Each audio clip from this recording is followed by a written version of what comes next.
doctora Elizabeth Herrera. Ella es médica especialista en medicina interna y endocrinología, recibida en la Universidad Nacional de Tucumán. También es especialista en diabetología, nutricionista, otorgada por la Universidad Favaloro. Integra el staff médico de la unidad cardio-reno-metabólica del Instituto de Cardiología de Tucumán y también participa en la diplomatura de la cardio-reno-metabólica de la Universidad de San Pablo. Le damos la palabra a la doctora. Bueno, me escuchan bien, ¿no? Muchas gracias, primero a los organizadores del Congreso. Gracias por venir a Tucumán. Yo que soy tucumana, la verdad que me enorgullece que tenga tanta audiencia, así que muchas gracias por eso. Quiero empezar contándoles que yo me dedico mucho a dar conferencias, pero siempre es bueno salir de la zona de confort, porque yo estoy acostumbrada a hablar a mis pares, no a otro equipo de salud, así que vamos a tratar de dar comienzo a esta charla para ustedes. Bueno, ¿por qué deberíamos abordar el autocuidado en el paciente con diabetes? Que es un poco para lo que me llamaron para esta charla. Principalmente, ¿por qué? Porque es una patología sistémica, porque es una patología crónica de altísima prevalencia, pluricausal. Ustedes saben que en la última encuesta de factores de riesgo de Argentina, fue en el año 2018, arrojamos una prevalencia del 12,9% de la población, siendo que hay mucho subdiagnóstico, porque el 50% que tiene diabetes no conoce que tiene la enfermedad. Y de ese 50% que conoce que tiene la enfermedad, solamente la mitad accede a tratamiento. Y de la mitad están bien tratados. O sea que es muy importante poder abordar y sumar en el tratamiento y en todo lo que hacemos para que nuestros pacientes estén bien a todo el equipo de salud, incluido ustedes. También quiero contarles que la diabetes, ustedes saben, hay diabetes tipo 1 y diabetes tipo 2, pero me gusta siempre traer a colación qué es lo que pasa en la autogestión de por ahí el que más necesita de herramientas, que es el diabético 1, que es aquel que usa insulina. Miren en el slide, a ver si puedo acá. Sí. Un diabético tipo 1 tiene 180 decisiones que hacer en el día. ¿Cuánta insulina me pongo? ¿Qué valores tengo? ¿Qué voy a comer? Si voy a hacer actividad física, si estoy con alguna enfermedad intercurrente, si cuido mis pies, si no cuido, si qué calzado uso. Bueno, 180 decisiones en el día. Si a eso lo llevamos por semana, 5.400 por semana y 64.800 decisiones en el año. Y ya que tenemos acá un par de la salud español, le cuento que yo también hice búsqueda y esto lo he sacado de una información española, de un canal que tienen de diabetes en España, en donde hacen mucha educación y es casualmente para empoderar a los pacientes. Así que es muy importante poderles dar herramientas. Y hablar de diabetes no es solo de glucemia. O sea, el paciente diabético, obviamente, la columna principal es tratar su metabolismo, pero el diabético tiene una asociación enorme de patologías. El sobrepeso, la dislipemia, el tener otras comorbilidades, hipertensión, ¿sí? Y acá un poco contándoles de la prevalencia, lo que esperamos es que tengamos un 51% de aumento en los próximos años. Esto es a nivel mundial, ¿sí? O sea que estamos hablando de cerca de 700 millones de personas en el mundo. Saben que diabetes está entre la quinta causa de muerte, ¿no? Y va asociada a enfermedad cardiovascular Por eso hoy en día nos hemos unido los endocrinólogos, los cardiólogos y los nefrólogos y trabajamos en conjunto en estas unidades cardiorrenometabólicas, porque las decisiones tienen que ser conjuntas.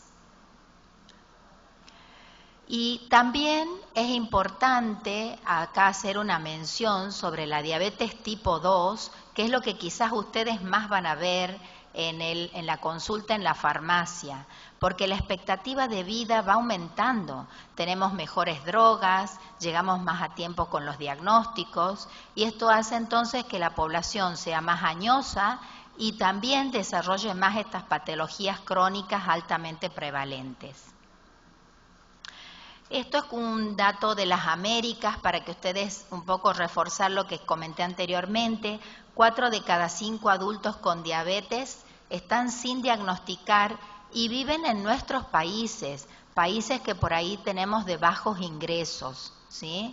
Y de esos, solamente una pequeña porción puede acceder a la medicación realmente. También un poco por la realidad que tenemos en nuestro país de un sistema de salud bastante fragmentado. Datos también a tener en cuenta, y es que de todo este planisferio tenemos 10 países de América del Sur y también sumándonos con Estados Unidos, en donde tenemos la mayor prevalencia de diabetes. Y no tan solo de diabetes, sino de obesidad. En la última encuesta de factores de riesgo arrojó que Argentina tiene más del 50% de su población con problemas en el peso. Y nosotros en diabetes tenemos algunos hitos que fuimos caminando con nuestros pacientes. El primero fue el advenimiento de la insulina, ¿sí? Ustedes saben, allá en el año 1923, cuando Banting y Best descubren la insulina, antes las personas se morían los insulinodependientes. Hoy tenemos una farmacología y una disposición de insulinas muy buenas y bastante análogas a las insulinas que nosotros fabricamos. Y eso fue un hito para nosotros. El otro hito fue en 1970 con el advenimiento del monitoreo. Para los que hacíamos la residencia por el año 94 por ahí, nosotros hacíamos con tira de hemoglucotés, que ustedes mucho lo deben recordar. Y para que duraran las tiras, las cortábamos 2, 3 veces. Bueno, la verdad, hacíamos lo que podíamos con los recursos que teníamos. Bueno, hoy no tan solo estamos en esto del monitoreo capilar, sino a mí que me gusta la tecnología y me dedico a eso, tenemos los monitoreos continuos de glucemia, en tiempo real. Real time se llaman. Miden solo 280 veces la glucemia en el día, lo mandan al smartphone o a la tablet o al dispositivo que tenga el paciente y tiene alarmas. O sea que puede avisarle al paciente, uno lo setea, lo configura para que tenga una alarma de baja y una alarma de alta. Entonces ese paciente tiene como muchas más herramientas para su autocuidado. O sea que esto ha sido otro hito para nosotros.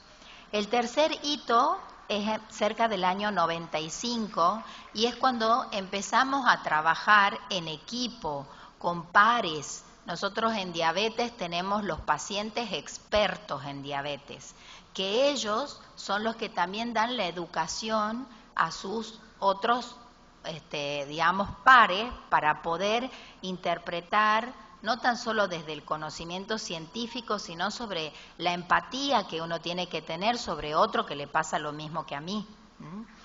Y finalmente estamos ahora, por suerte, en este último escalón, en donde le estamos enseñando al paciente a no depender del equipo de salud, a que sean autónomos. Por supuesto que tengan parámetros de control, pero que sean realmente autónomos para la toma de decisiones. Porque si recordamos el slide inicial, el paciente con nosotros está muy poquito tiempo, pero ¿quién está con él mismo? Él, las 24 horas. Entonces tiene que tener recursos como para poder tener decisiones acertadas. Las claves para un tratamiento efectivo le enseñamos al paciente que tiene que ser un abordaje integral, no solamente con mirada glucocéntrica, ¿sí? Temprana, oportuna, intensa.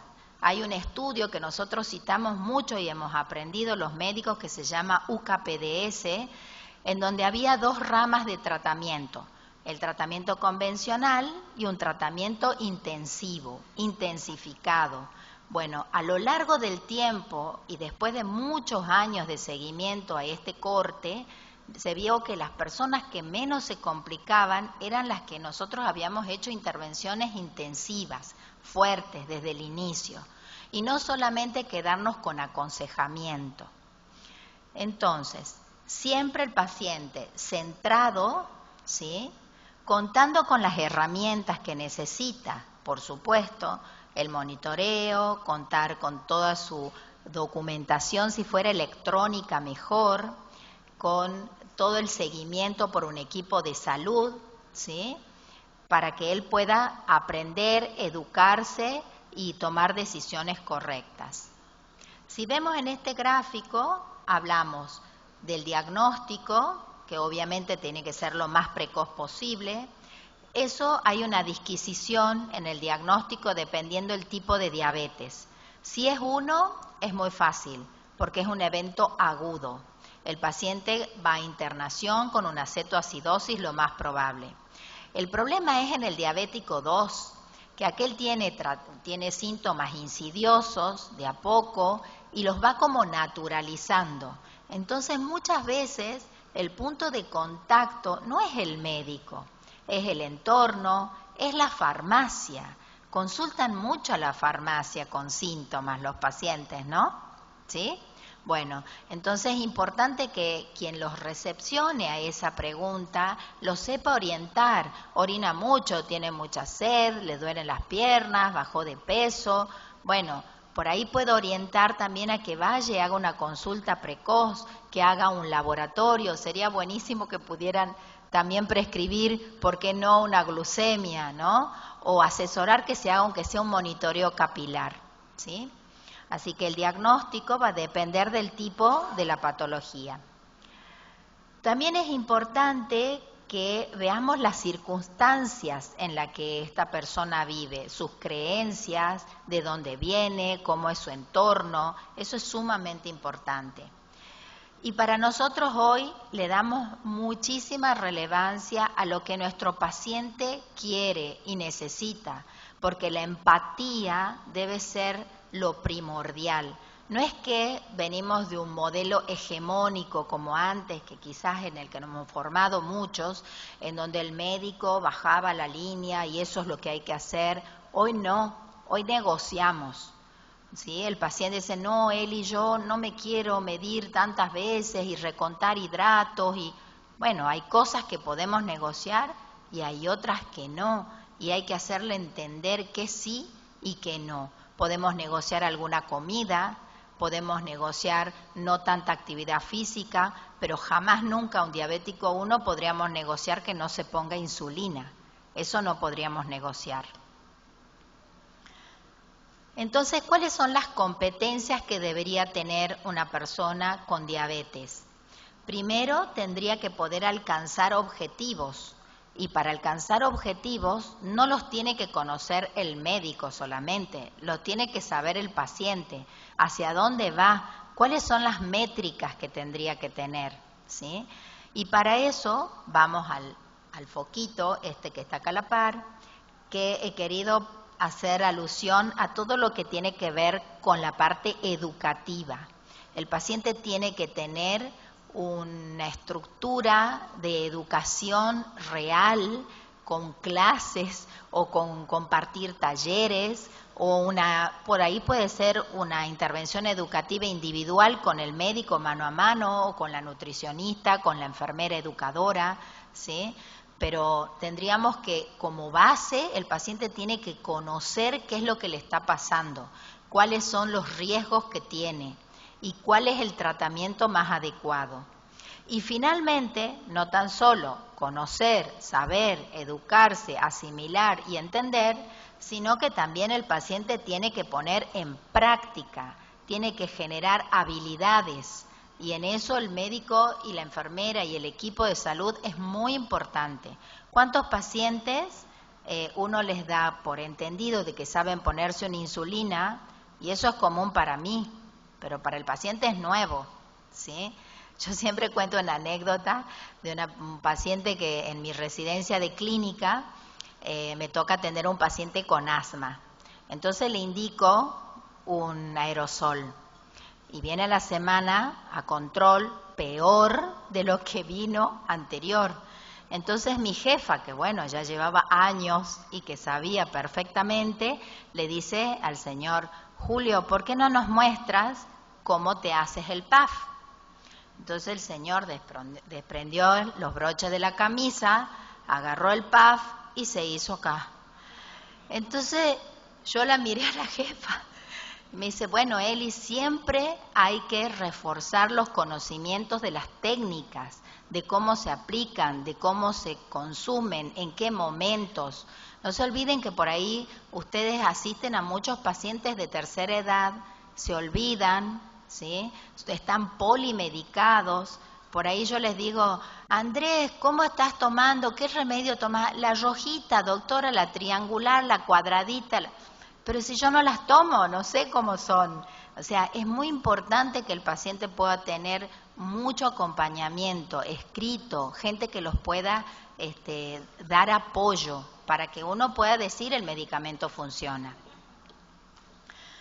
Bueno, entonces esto es más de lo mismo, el paciente centrado tiene que disponer de tiempo, de un compromiso permanente de él y de su equipo, del nivel educativo que les decía. Nosotros tenemos talleres estructurados iniciales, nivel medio, nivel avanzado, y reforzamos cada tanto la educación. Y después tenemos dos puntos que son importantes. Equipo de salud, es sumamente difícil por ahí coordinar con un equipo, salvo en un hospital público, por ahí se puede trabajar más, pero en la parte privada es más difícil, pero es un desafío. Y después la cobertura de salud, que bueno, como sabemos en Argentina, con esta fragmentación que tenemos y por ahí el acceso dificultoso que se hace de algunas drogas, no siempre el paciente tiene el tratamiento adecuado. También tenemos en cuenta las 5 S, le decimos nosotros, que son la educación, la empatía, que les hablé anteriormente, entusiasmar a los pacientes, contagiar, no tomar como que esta es una patología grave, que es a lo peor que te ha pasado, ¿no? Hay que trabajar mucho los mitos y las verdades. Eso a nosotros nos sirve bastante. La experiencia, que otros puedan compartir la experiencia con ellos, y por supuesto todo lo que los empodere. Los objetivos de la autogestión entonces son enseñarles técnicas para que ellos puedan resolver problemas, hacer que puedan ejercitar las herramientas estas que tenemos, que tengan un uso adecuado de la farmacoterapia, hay que hacerles consejos nutricionales, cómo regular el ritmo de la actividad física, cómo evaluar sus tratamientos. Estas son las métricas que nosotros les enseñamos a los pacientes. La hemoglobina glicada, cuánto deberían tener, cuánto de glucemia pre y post comida, cuánto sería el tiempo en rango, cuál sería su peso, o sea, todas las variables que nosotros queremos que ellos logren como objetivos. Por supuesto que esos objetivos son individualizados. Y acá les traigo un estudio que a mí me gusta mucho cuando doy charlas, y es que a pesar de que hemos avanzado enormemente en diagnóstico, en tratamientos, en herramientas tecnológicas, fíjense que si ven en esta parte, tenemos los pacientes que logran meta de hemoglobina glicosilada de menos de 7, los que mejor llegan están entre un 50, un 40%. Los que llegan un poquito más a meta, pero ya con hemoglobinas de casi 8, son un poco más, pero una hemoglobina de 8 es de un mal control. Y si viéramos las triple metas, que las tenemos acá, que es cuántos de nuestros diabéticos tienen bien la glicada, cuántos tienen bien la tensión arterial, ¿Y cuántos tienen bien el colesterol LDL? No llegan al 20%. O sea, algo no estamos haciendo bien. Por ende, las pilares serían educación, contar con un equipo, mejoras de los fármacos, que eso por suerte hemos tenido grandes avances desde el año 2015 a esta parte, con drogas cardiorrenoprotectoras como liraglutide, semaglutide, dulaglutide, los análogos del GLP-1 y los inhibidores del SGLT2, que ahora son las estrellas en todos los congresos, y también todo lo que tiene que ver con la parte tecnológica. La educación terapéutica entonces es un proceso continuo que trata de promover cambios en la persona, de comportamientos, de actitudinal también, y es no tan solo para cuando la persona está enferma, sino también para la persona sana. Nuestras guías de prácticas clínicas americanas, las europeas, la de la Sociedad Argentina de Diabetes, la de la latinoamericana, todas ponen como primer rengloncito para tratar la educación terapéutica, pero a la par de eso va la farmacología. Y la farmacología va a depender de si el paciente tiene o no comorbilidades. El plan nutricional enseñamos una técnica muy simple, que es la técnica del plato, en donde no enseñamos a pesar, sacamos toda esa carga del peso, sino a que reconozcan los alimentos que son ricos en hidratos de carbono, cuál sería la proporción que hay que ponerles en el plato, cuánto de proteínas, cuánto de grasas. Con la actividad física promovemos la actividad física a diario. Lo mínimo en las recomendaciones son 180 minutos semanales, pero trabajamos mucho sobre la sarcopenia y la actividad física en la tercera edad para darle más autonomía y hacer que estas personas puedan ser más libres a la hora de poder movilizarse. Entonces tenemos en los chicos, en los más pequeños, tratamos de sacarlos un poco del sedentarismo de la televisión, de los videojuegos y de todo lo que tiene que ver con lo tecno. A las personas adultas activas, mantenerse más activos todavía. A los que pueden hacer actividad física reglada, intensificar la frecuencia y, como les decía, las personas mayores para generarles más autonomía. Pero no es solamente nutrición, educación, actividad física, sino también acá la tenemos a nuestra Mafalda con un poco de ocio. También es bueno hacer ocio. El tratamiento farmacológico, como les decía, cambió. Si vemos en aquel sector, esto es muy nuevito, es la pirámide de cómo tratar a un paciente con enfermedad cardiovascular y diabetes. No tan solo es glucemia, es presión arterial, es lípido, sino es elegir de ingreso, de entrada, medicamentos cardiorrenoprotectores, que seguramente ustedes los deben dispensar a diario, porque incluso algunos de ellos se dispensan off-label, o sea, fuera de aprobación, porque tienen impacto también en el peso. Estas son nuestras guías, que como les decía, están divididas arriba, en lo verde, es todo lo que es enfermedad cardiovascular y renal, y hacia este otro sector está cuando tenemos solamente hiperglucemia o tenemos obesidad. Tenemos también un desafío en incorporar herramientas que para nosotros son muy importantes por la autonomía que dan los pacientes y la englobamos como salud digital. Y entran un sinfín de dispositivos. Entran los smartphones, las aplicaciones, los teléfonos, los relojes inteligentes, las balanzas, los monitores, las bombas de insulina, los pen inteligentes, eso no tenemos todavía en Argentina, pero realmente hay muchos recursos que le facilitan la vida al paciente.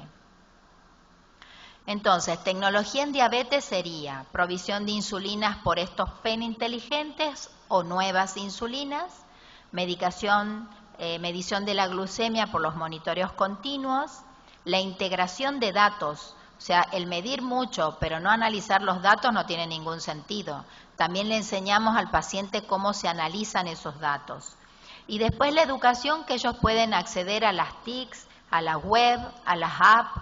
Realmente hay muchísima información. Y trabajamos 4 pilares en el autocontrol, que es la hemoglobina glicada, el tiempo en rango, el tiempo por debajo de rango o lo que nosotros conocemos como hipoglucemia y el coeficiente de variabilidad. Todo eso el paciente lo sabe a la perfección. El tiempo en rango es cuánto de mi día el paciente está entre los registros de 70 y 180. Si yo logro que mi paciente esté en ese rango, no daña órganos. Todo lo que esté por arriba daña órganos. Todo lo que esté por debajo es potencialmente de riesgo. Entonces les enseñamos que tienen que manejarse en ese rango. Y esto los nuevos sensores manejan muy bien porque tienen gráficas muy amigables. Estos son los diferentes tiempos en rango de acuerdo a los tipos de diabetes. Estas serían las características que tendría que tener un paciente al quien yo le voy a indicar tecnología en diabetes, porque como dijo acá el colega, el farmacéutico, no todas las personas tienen las habilidades o los recursos para manejar la tecnología. Alternativas, muchas. El camino es largo y cada vez se van incorporando nuevas tecnos. Y acá les quiero mostrar, esto es un sensor de glucemia, esta es una bomba con sistema integrado.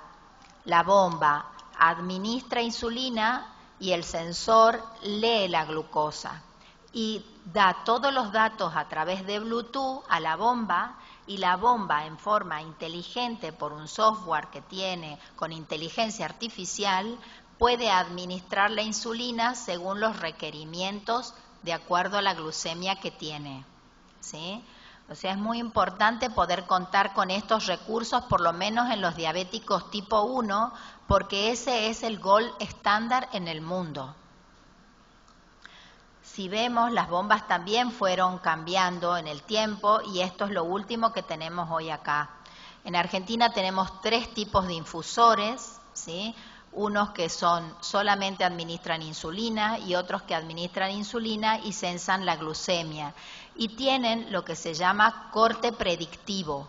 ¿Qué significa? Sensó que está por hacer una hipoglucemia porque tiene capacidad de poder determinar a futuro lo que va a pasar en los próximos minutos, entonces corta el suministro de insulina y evita que el paciente haga una hipoglucemia. Es fundamental entonces que el paciente sea un paciente experto en el manejo de la tecnología y que pueda hacer un buen uso de la herramienta tecnológica. Son recursos extremadamente caros para países como los nuestros, por eso es muy importante concientizar. Yo siempre les digo a los pacientes que aunque a ellos no les sale dinero, alguien pagó esa prestación, ¿sí? Y alguien pagó, puede ser el financiador en salud, puede ser el Ministerio de Salud, alguien. Entonces hay que ser muy responsables con ese recurso. Ya para terminar, agregamos nosotros y aprendimos muchísimo en la pandemia sobre telemedicina. A mí me encanta lo tecnológico y hago muchísimo esto y ha podido que el paciente también pueda acceder al profesional e incluso al especialista cuando es de zonas muy lejanas y no tiene forma de trasladarse o no hay quizás en su zona algún endocrinólogo, por ejemplo. Y también esta telemedicina nos permite con plataformas de los sensores, por ejemplo, podemos analizar en conjunto en la videollamada de cómo están porque todos esos datos van a la nube. Entonces el médico puede ver desde donde está toda esa información sin necesidad que el paciente lleve el lector al consultorio. Así es como analizamos, esto es un informe que da el freestyle libre, y ahí, como les mostré anteriormente, están los tiempos en rango, está el coeficiente de variabilidad, la glucemia promedio, e incluso estos monitores lanzan la posibilidad de poder predecir cuál es la hemoglobina glicosilada del paciente. Para terminar, sabemos que esto es un cambio de estilo de vida, totalmente, pero mejores decisiones implican mejores oportunidades para nuestra gente. Muchísimas gracias.